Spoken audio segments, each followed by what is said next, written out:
ഉമ്മൻചാണ്ടി സർക്കാരിൻ്റെ കാലഘട്ടത്തിൽ കോളേജുകളില്ലാത്ത നിയോജക മണ്ഡലങ്ങളിലൊക്കെ ഗവൺമെൻറ് കോളേജുകൾ കൊടുത്തു.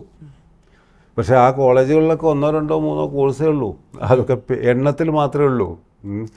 അതൊന്നും മനസ്സിലാക്കാൻ ഗവൺമെൻറ് കോളേജാണ്. ഇപ്പോൾ നിലമ്പൂർ ഇലക്ഷനിൽ ഏറ്റവും വലിയ പ്രചരണ വിഷയം തേനി കോളേജിന് കെട്ടിടമില്ല, കോളേജ് പിന്നെ തെരുവിലാണ് പ്രവർത്തിക്കുന്നത്. ഇപ്പോൾ നിലമ്പൂർ കോളേജ്, പിന്നെ താന്നൂർ കോളേജ്, മങ്കട കോളേജ്, അതിൽ ചില കോളേജുകൾ MLA-മാരുടെയൊക്കെ പ്രത്യേക ശ്രദ്ധ കൊണ്ട് ഇപ്പോൾ കൊണ്ടോട്ടി കോളേജൊക്കെ കുറച്ചും കൂടി വികസിച്ചിട്ടുണ്ട്. അപ്പോൾ ഞാൻ പറയുന്നത് എണ്ണം കൊണ്ടുള്ള ഒരു ഇതുണ്ട്, അതായത് ഒരു പ്രചരണം എണ്ണത്തിൽ. ഇപ്പോൾ ഞാനത് വിവാദമാണെങ്കിലും പറയില്ല. ഇപ്പോൾ വെള്ളാപ്പള്ളി സാർ ഇവിടെ വന്നിട്ട് പറഞ്ഞല്ലോ, നിലമ്പൂർ വന്നിട്ട് ഈ കോളേജുകളുടെ എണ്ണം.